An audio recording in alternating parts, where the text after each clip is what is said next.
The liberal media is losing viewers because of their constant coverage of the kangaroo court case against Donald Trump because nobody cares. But they are trying their best to turn it into a made-for-TV drama, including its own theme music.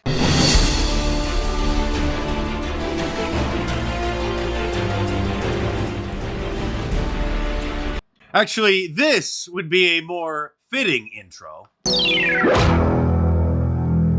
If you're a Zoomer, you're probably way too young to even know, but A Current Affair was a garbage tabloid television show back in the 90s. And here was the scene inside the courtroom today.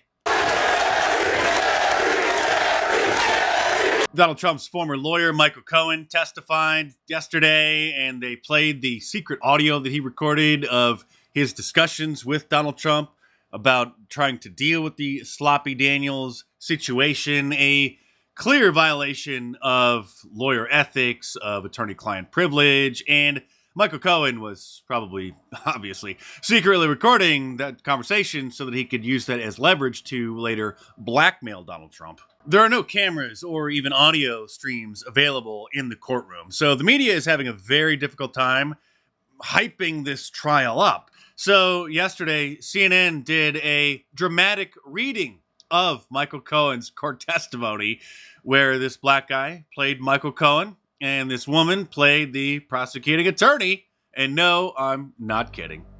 After you learned from Dylan Howard and from Keith Davidson about the Stormy Daniels story and are wanting to publish that story and the conversations about purchasing that story, did you speak to Mr. Trump? I did. Can you tell us, first of all, why did you speak to Mr. Trump about it? Because it was a matter that affected him, and because that was what I always did, which was to keep him abreast of everything. I know that I say that I watch CNN so that you don't have to, but there's only so much a man could take. Meanwhile, over at MSNBC, they have their fingers crossed that if he gets convicted, that maybe then, finally, Donald Trump's poll numbers will drop and some Republicans will stop supporting him, because obviously things didn't work out as well as they had planned by all of the indictments.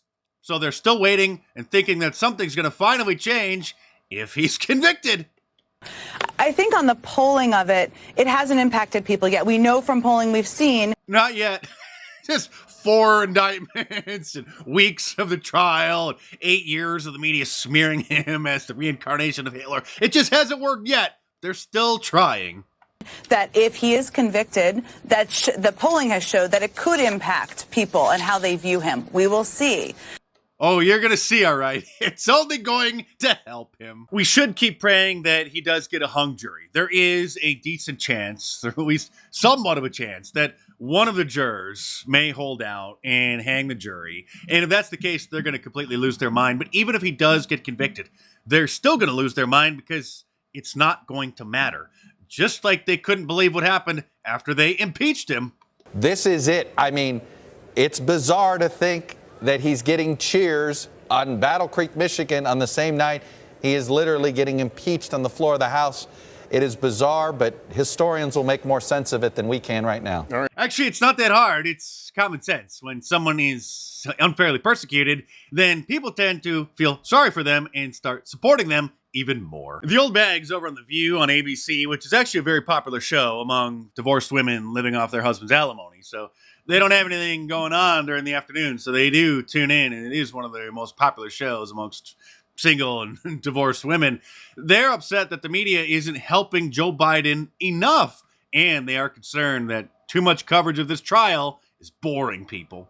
I actually blame the media slightly. We talked last week a lot about how I don't think people are able to watch this Trump trial 24/7, like all the time. Like it's a still shot, it's a picture of a door, it's all this stuff. Now, we're talking about we're in a campaign. We should be hearing more. We always say, why don't we hear from the Biden administration? I don't leave that all on the Biden administration's door. The media needs to cover things. The media just isn't hyping up old Joe enough. Meanwhile, over at the Cloud News Network, they're having a hard time coming to grips with the fact that Americans couldn't care less about this kangaroo court. And there are very real concerns about old Joe's handling of, well, everything. We will have to wait and see what this verdict is and how voters are assessing it. But as I talk to voters across the country in these battleground states, many of them aren't paying attention at all and are disgusted and sort of tired with this. But the numbers beyond the horse race are so interesting. The reason that President Biden is having problems, it's because of young voters, voters of color, inflation. That is the issue on the minds of voters, not this. So again, we don't know what the political fallout is going to be. You mean the political boost Donald Trump's going to get from the verdict, no matter which way it turns out? Is there anything else you're concerned about over there at the Clown News Network? Look, these Sunbelt battleground states, frankly, for the Joe Biden campaign, these numbers are an absolute disaster. The smallest lead is in Arizona for Donald Trump. He's up 6. Look at this, 9 in Georgia, 13 in Nevada. My goodness gracious, my God. That is a huge lead. No Democrat has lost that state since John Kerry lost it back in 2004. And apparently this clown, Donnie Deutsch, still works for MSNBC and is still just repeating himself over and over again with the same talking points that he was spewing on air 8 years ago. Anybody that votes Republican and doesn't understand you're voting for the end of democracy, just pay attention to the Sunday shows this past weekend. And the other thing I want to say, and we've talked a lot about this on the show, and I've talked about this, is you repeat yourself every time you're on air. These pathetic men, the spinelessness, the obsequiousness, the sucking upness. I don't know how they face their loved ones. I don't know how they go home to their children. These are the Because according to Donnie Deutsch, it's not just Donald Trump who is a threat to democracy. It's all of us. We can no longer say Trump's the bad guy.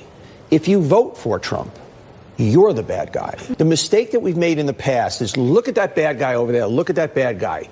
What the Democrats have to do is make the next election a referendum on not who Trump is, but who you are.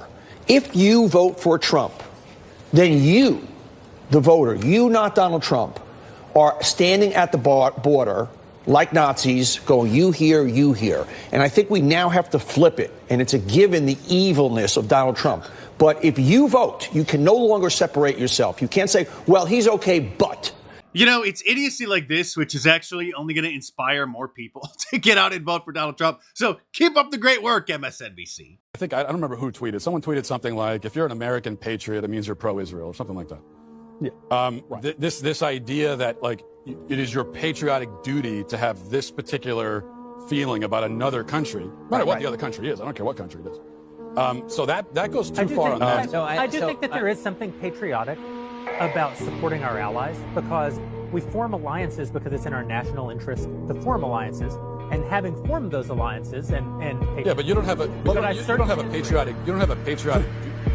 patriotic duty to support any country that is not your own. But you know, in this case, we just should back Israel. but